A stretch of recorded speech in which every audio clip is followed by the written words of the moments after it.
what I want to talk about today. So, as above, so below. Um, I have been lately. I have been visiting. It's kind of like a revisit, more so like a first time visit. But I've been studying the Hermetic principles, and interestingly enough, something that's really interesting to me about my own studying is, how you find yourself studying something, and it's like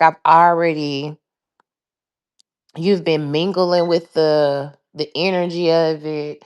You've been using it, and it's almost like, for me, it's like cooking a dish. And it's like I've been cooking this for a minute, but I haven't been calling it this. um and I've been making corn and tomatoes, but I don't call it succotash type of thing. So that's kind of how I feel about as I've been studying the Hermetic principles more and more. I've been also within it like, damn, I've been actually studying a lot of this already. I wasn't calling it a Hermetic principle. However, I've been actually studying these principles, or they've been calling to me, they've been studying me, we've been studying each other. So I think that's cool. I think that's pretty cool. It, like, going through the process, just going through the different studies, the two that always stick out to me, what I'm going to talk about today is, well, mentalism always sticks out, right? But what do they call it? The law of correspondence sticks out, which is the law that represents the as above, so below. And I'm gonna tell you, in the spiritual streets, you hear people say it all the time: as above, so below, as above, so below. It's up there with rich rising and grand rising, right up there with the ashe, and so it shall be, as above, so below. I feel like it's an introductory statement into the spiritual exploration streets. It's definitely an introductory statement, right? But what does it mean? And the more you learn, the more you realize you don't know nothing. And a lot of things are like that. It's interesting for me just getting into the laws, the Hermetic laws, and really studying those in more depth. Like, I haven't done that before. And I came to a point where I was studying, getting into the chapter on as above, so below. And it kind of hit me that, it's a lot. It's a lot more for me to, it's a lot more that I can learn. It's a lot more that I can gather. It's a lot more that I can pull from this ideology, from this statement, from this saying. I realized that my overstanding of it was a little elementary, if I want to say, which is fine, right? Because we all know things until we don't know them. We all think we know something until we find out we don't know anything. And then we get the chance to learn again and again and again, and even more and even more. And that's how I feel about this learning journey that I'm going through right now. So, as above, so below. I'm sitting here. And one thing that really stands out to me with this law, with the law of correspondence, with the ideology of as above, so below, it points out, it's like, everything in the universe has a microcosm and a macrocosm that represents it.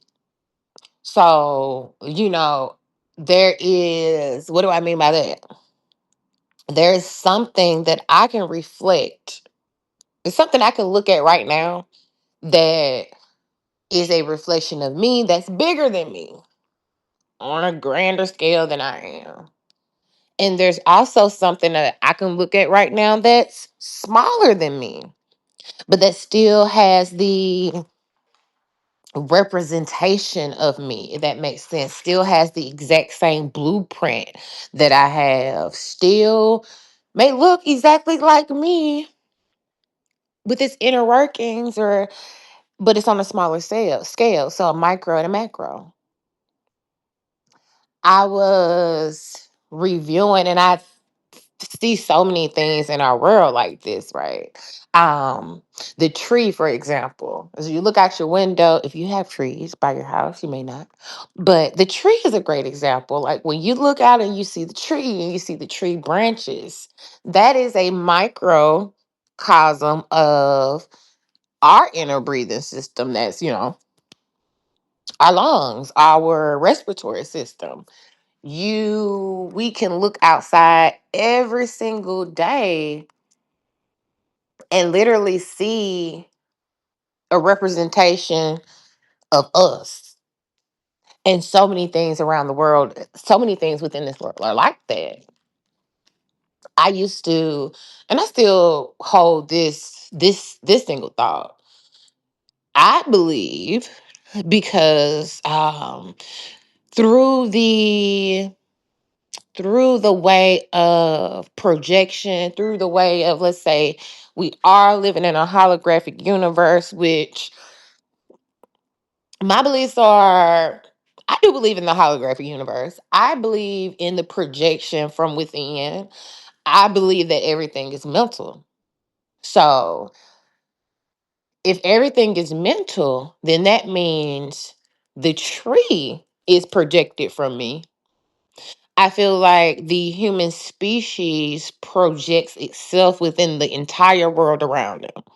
So everything represents what's within us in a unique way. But within that uniqueness is still the blueprint of who made it and where it came from. So it's like I can't create anything that's outside of myself. Everything that I project out into the screen that I'm seeing, which is consciously the life that we're living, right? The reality that we're walking through. Everything that I project has to have something to do with me because I'm the projector. And I'm, projecting creatively, right? But um there's only so much I'm going to get away from the core design. And then maybe, just maybe, I want to project a world that gives me clues to my world, right? So we're going back to the tree. I mean, I want to project a tree. I want to project something that reminds me of how I breathe, that reminds me of how the system works inside of me.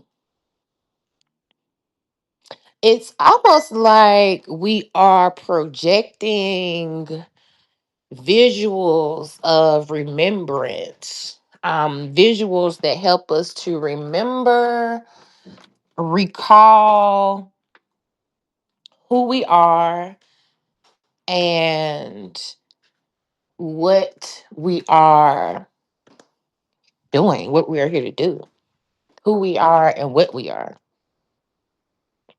So that's big for me. I feel like the reality that we live in is just a projection of, and I want to say just like, minimalizing it, right? Because it's not a minimal thing. It's a very, it's a very complicated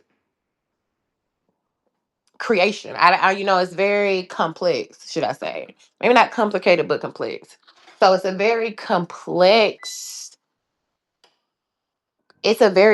creation that we are living in, right? It's not simple. Sounds simple, but it's not quite simple.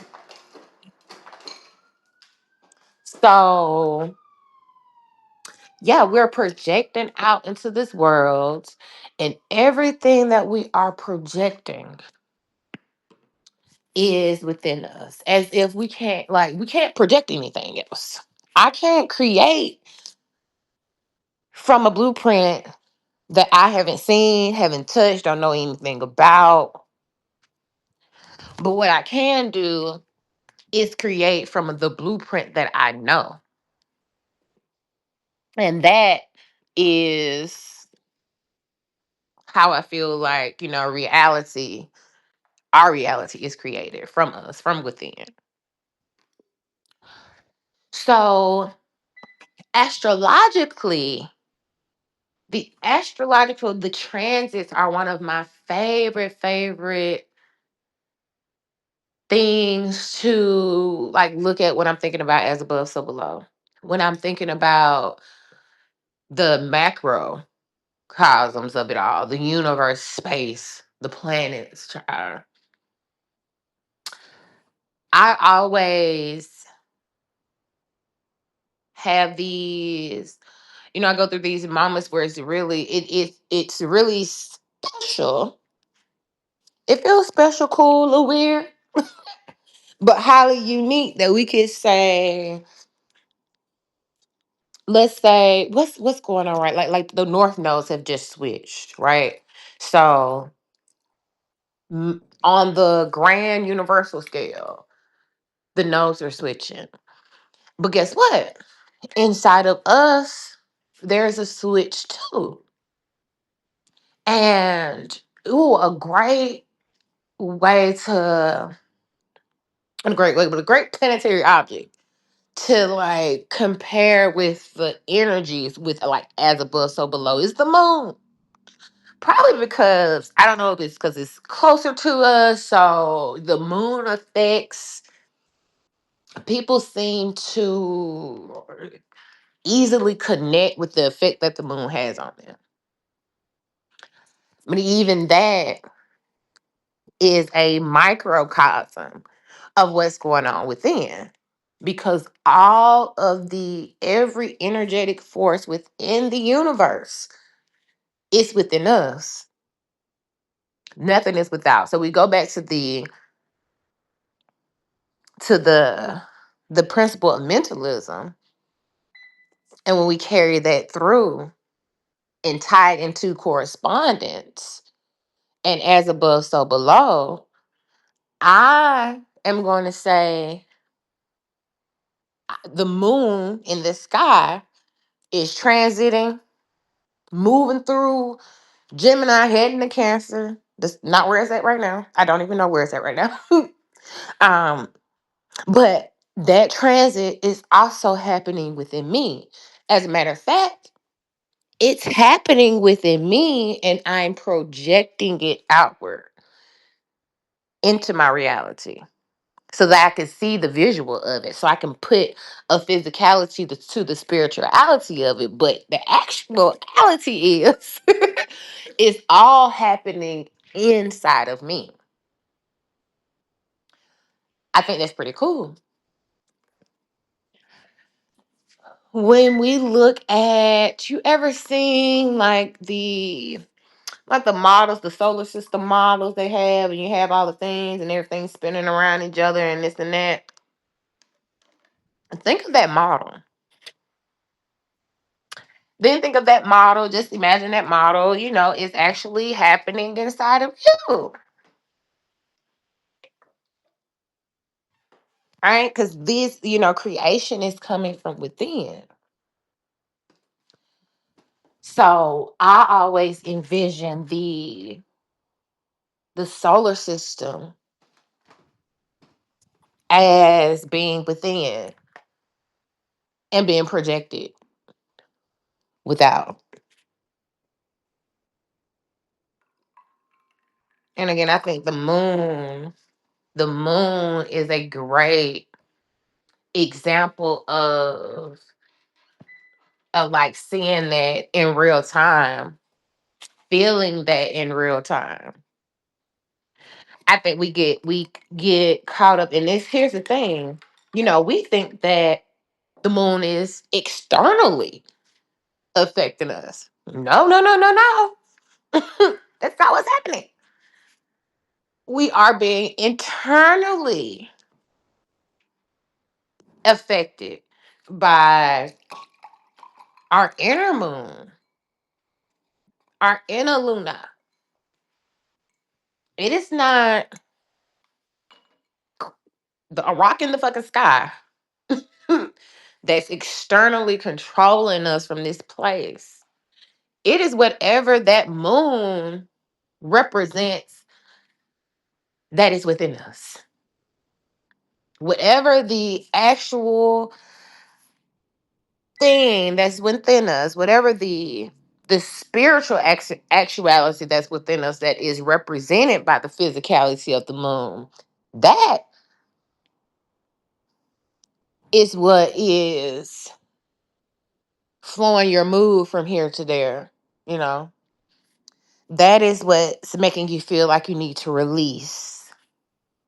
That is what's making you feel like it's time to initiate something else and something new. We are not responding to the universe. The universe is responding to us. Again, we are not responding to the universe. The universe is responding to us. And one of my most coolest, like, again, I just think it's so cool to, when I look outside, when you look outside, you see yourself. The world is filled with, and there's so much creativity, right? There's also a lot of, how would you streamline? There's a lot of the same foundation, the same workings, the same blueprints, just mixed and mingled and colored different. Um, so there's creativity in the universe, yes, but it's also a simple fucking design. And it's so simple, and where you can find like the Fibonacci sequence, right? We can find the Fibonacci in across a plethora of plants, animals, non-living things follow the Fibonacci sequence. Um, it's everywhere. It's everywhere. So while there's so much creativity, there's also a very clear, streamlined, foundational design aspect to this universe, to this world, to this reality that we're projecting. And I feel like that part of it is us telling us that it's all us. Hmm. I'm going to be, so as as I am exploring, as I like to do, I like to explore and I like to share. And right now, I'm going to sometime, like maybe today, maybe later this week, on Substack, there's going to be an article, an essay that's talking about the Bifrost, the Rainbow Bridge, the Bridge of Consciousness. I'm a huge Marvel fan. I'm an anime, Marvel, fantasy, sci-fi girl, all those things. And I want to share with everybody the connections that I'm making. And this is all like as above, so below stuff, right? There's so many connections between the mythical, right? The esoteric themes, the metaphysical themes, even, some spiritual and religious stuff. The fact is, the point is that everything is connected. Like it's like having two blueberries. And we might say today we're calling it a blueberry, but 500 years ago, we called it I don't know. We called it purple rain. I don't know. But it's still the same berry. That's how I feel about a lot of the corresponding and themes between the mythological, the esoteric, religious, and spiritual. Like everybody is talking about the same thing. They are just, it's just spunt a little bit, defined a little bit different, based on perspective. Right. And perspective is a very powerful, that's a whole nother thing that'll go, perspectives is a whole nother thing. And also the driver of what we see in this reality, right? Because everybody's seeing through their perspective.